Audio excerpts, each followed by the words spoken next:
ചോദ്യപേപ്പർ ചോർച്ചയ്ക്ക് പിന്നാലെ റദ്ദാക്കിയ നീറ്റ് യുജിയുടെ പുനഃപരീക്ഷ ഇന്ന്.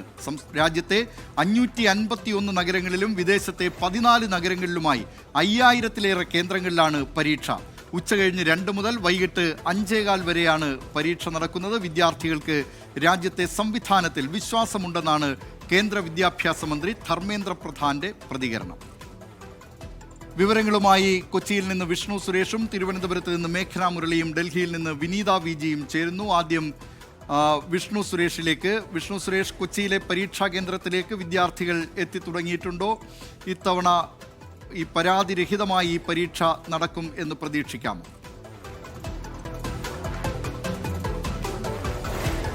ദിലീപ്, 11:30 തന്നെ വിദ്യാർത്ഥികൾ പ്രവേശന കവാടത്തിലേക്ക് എത്തി. ഞാനിപ്പോൾ ഉള്ളത് കൊച്ചി കടവന്ത്ര കേന്ദ്ര വിദ്യാലയത്തിലെ നീറ്റ് സെന്ററുകളിലാണ്. നമുക്ക് ദൃശ്യങ്ങളിൽ കാണാം, വളരെ സുരക്ഷിതമായി തന്നെ വിദ്യാർത്ഥികളെ അകത്തേക്ക് അവരുടെ രേഖകളൊക്കെ പരിശോധിച്ച് കയറ്റുകയാണ്. കൃത്യം 1:30 തന്നെ ഗേറ്റ് അടക്കുമെന്ന നിർദ്ദേശമാണ് നൽകിയിട്ടുള്ളത്. വിദ്യാർത്ഥികളെ സംബന്ധിച്ചിടത്തോളം അവർക്ക് വലിയ ആശങ്കയുണ്ട്. കാരണം ഒരു ഘട്ടം പരീക്ഷ എഴുതുകയും പിന്നീട് അത് റദ്ദാക്കുകയും ഒക്കെ സാഹചര്യമുണ്ട്. അങ്ങനെ ഇത്തവണ അത്തരം പ്രശ്നങ്ങളൊന്നും ഉണ്ടാകില്ല എന്ന പ്രതീക്ഷയിലാണ് വിദ്യാർത്ഥികൾ പലരും ഇങ്ങോട്ടേക്ക് എത്തിയിട്ടുള്ളത്. ഇപ്പോൾ വിദ്യാർത്ഥികളെ ഈ ഗേറ്റിന്റെ കവാടത്തിൽ 3 ജീവനക്കാരുണ്ട്, പോലീസുകാരുണ്ട്, അതോടൊപ്പം തന്നെ നീറ്റിന്റെ അധികൃതരുമുണ്ട്. അങ്ങനെ 4 പേരുണ്ട്. അവരാണ് ഇവരുടെ രേഖകളൊക്കെ പരിശോധിക്കുന്നത്. അതിനുശേഷം അകത്തേക്ക് ചെല്ലുമ്പോൾ അവിടെ ഈ പരീക്ഷാ സെന്ററിനടുത്ത് മറ്റ് ആളുകളുണ്ട്. അവരും അവിടെ പരിശോധന നടത്തിയ ശേഷമായിരിക്കും വിദ്യാർത്ഥികളെ പരീക്ഷാ സെന്ററിനകത്തേക്ക് കയറ്റുക. 2:30 പരീക്ഷ ആരംഭിക്കുമെന്നാണ് മനസ്സിലാകുന്നത്. കൃത്യം 1:30 തന്നെ എല്ലാ സെന്ററുകളുടെയും കവാടം അടക്കുമെന്ന നിർദ്ദേശമാണ് ലഭിച്ചിട്ടുള്ളത്. ഇപ്പോൾ നമ്മൾ ഈ കാണുന്ന എത്തിയിട്ടുള്ള ഈ സെന്ററിൽ വലിയ ഒരു നീണ്ട നിര തന്നെ കാണാൻ സാധിക്കും. രാവിലെ തൊട്ട് ആളുകൾ ഇവിടെ എത്തുന്ന സാഹചര്യമൊക്കെ ഉണ്ടായിരുന്നു. മാതാപിതാക്കളൊക്കെ ഉണ്ടായിരുന്നു. ആദ്യ ഒരു പരീക്ഷ കഴിഞ്ഞാണ്. വലിയ ആശങ്കയുണ്ടോ? ഇല്ല, കുഴപ്പമില്ല.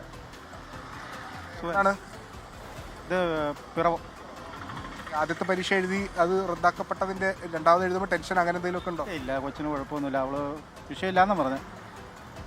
കോൺഫിഡൻസ് ആണ്. മാതാപിതാക്കളൊക്കെ വലിയ ആത്മവിശ്വാസത്തിലാണ്. അവരുടെ നേതൃത്വത്തിലാണ് കുട്ടികളൊക്കെ ഇങ്ങോട്ടേക്ക് എത്തിയിട്ടുള്ളത്. അതിൻ്റെ പ്രാഥമിക നടപടിക്രമങ്ങൾ, അതായത് വിദ്യാർത്ഥികളെ അകത്തേക്ക് കയറ്റുന്ന നടപടികൾ ആരംഭിച്ചിട്ടുണ്ട്. ഓരോരുത്തരായി അകത്തേക്ക് വരികയാണ്. കൃത്യമായ സുരക്ഷാ സംവിധാനങ്ങളൊക്കെ പാലിച്ചാണ് ഇത് നടത്തുന്നത്. ദിലീപ്, കൊച്ചിയിൽ നിന്ന് വിവരങ്ങൾ നൽകിയത് വിഷ്ണു സുരേഷ്. ഇനി തിരുവനന്തപുരത്തേക്കാണ് മേഘന മുരളി. തിരുവനന്തപുരത്ത് നിന്ന് വിശദാംശങ്ങൾ നൽകും. മേഘന മുരളി, 3 തലത്തിലുള്ള സുരക്ഷയാണ് ഇത്തവണ ഈ പരീക്ഷയ്ക്ക് ഏർപ്പെടുത്തിയിട്ടുള്ളത് എന്നാണ് കേന്ദ്ര സർക്കാർ അറിയിച്ചിരിക്കുന്നത്. ആ സുരക്ഷാ സന്നാഹങ്ങൾ അവിടെയുണ്ടോ? അതോടൊപ്പം തന്നെ ഈ പരീക്ഷ എഴുതുന്നതിനായി വിദ്യാർത്ഥികൾ, ദൃശ്യങ്ങളിൽ കാണാം, വിദ്യാർത്ഥികൾ പരീക്ഷാ കേന്ദ്രങ്ങളിലേക്ക് പ്രവേശിച്ചുകൊണ്ടിരിക്കുകയാണ്. രക്ഷിതാക്കൾക്കൊപ്പമാണ് വിദ്യാർത്ഥികൾ മിക്കവരും എത്തിയിരിക്കുന്നത്. ഇത്തവണ ആശങ്കയില്ലാതെ പരാതിരഹിതമായി ഈ പരീക്ഷ നടക്കട്ടെ എന്ന് നമുക്ക് ആശിക്കാം. എന്തൊക്കെയാണ് വിവരങ്ങൾ, മേഘന മുരളി?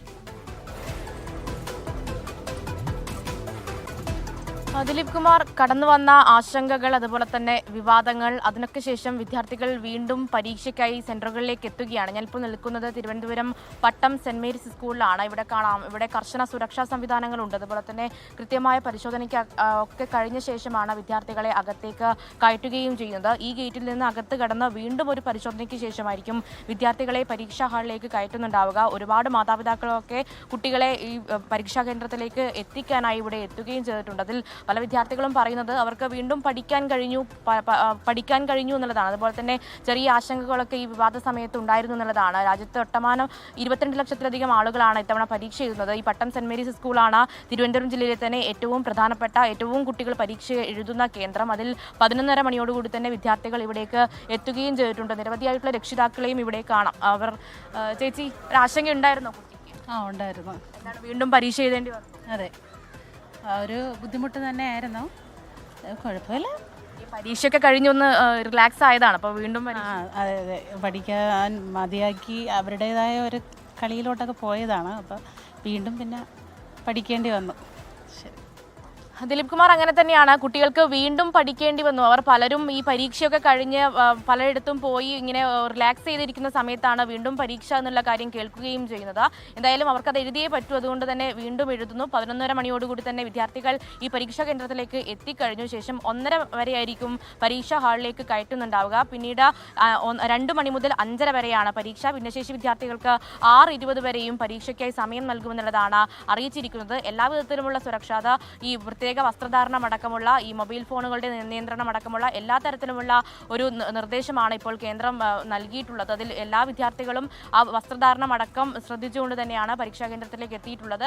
ഈ ദൃശ്യങ്ങൾ കാണുന്നത് പോലെ തന്നെ ഒട്ടനവധിയായിട്ടുള്ള മാതാപിതാക്കളാണ്, ഈ കുട്ടികളൊക്കെ പലരും അകത്തേക്ക് കയറിയിട്ടുണ്ട്. ഒട്ടനവധിയായിട്ടുള്ള മാതാപിതാക്കളാണ് ഈ പരീക്ഷാ കേന്ദ്രത്തിലേക്ക് എത്തുകയും ചെയ്തിട്ടുള്ളത്. അവർ പലർക്കും ആശങ്കയുണ്ട്, അതുപോലെ തന്നെ പലരും വീണ്ടും പഠിച്ചു എന്നൊക്കെയാണ് പറയുന്നത്. എല്ലാം പഠിച്ചോ? വീണ്ടും പരീക്ഷ എഴുതേണ്ടി വരികയാണ്. അത് നല്ലതാവോ മോശമാവോ? നല്ലതാവും എന്ന് വിചാരിക്കുന്നു. ആദ്യം എങ്ങനെയായിരുന്നു? നന്നായി എഴുതാൻ പറ്റും? നല്ലതായിട്ട് അതെ, നന്നാവട്ടെ, നന്നായി പരീക്ഷ എഴുതട്ടെ. ഇത്തവണ ഒരു തെറ്റും ഇല്ലാതെ അല്ലെങ്കിൽ ഏതെങ്കിലും തരത്തിലുള്ള ക്രമക്കേടുകളില്ലാതെ ഈ പരീക്ഷ നന്നായി നടക്കട്ടെ. പരീക്ഷാർത്ഥികൾ നേരിടുന്ന ആ മാനസിക സമ്മർദ്ദം, നേരത്തെ പരീക്ഷ എഴുതിയതാണ്, അവർ വീണ്ടും പരീക്ഷ എഴുതാൻ വരേണ്ടി വരുന്നു എന്ന ദുരവസ്ഥയുണ്ട്. ഏതായാലും ഇത്തവണ ആ നിലയിലുള്ള നേരത്തെ ഉയർന്നു കേട്ട പരാതികളൊക്കെ അതൊക്കെ ഇല്ലാതായിക്കൊണ്ടുള്ള അവർക്ക് നന്നായി പരീക്ഷ എഴുതാനുള്ള അന്തരീക്ഷം ഈ പരീക്ഷാ കേന്ദ്രങ്ങളിൽ ഉണ്ടാകട്ടെ.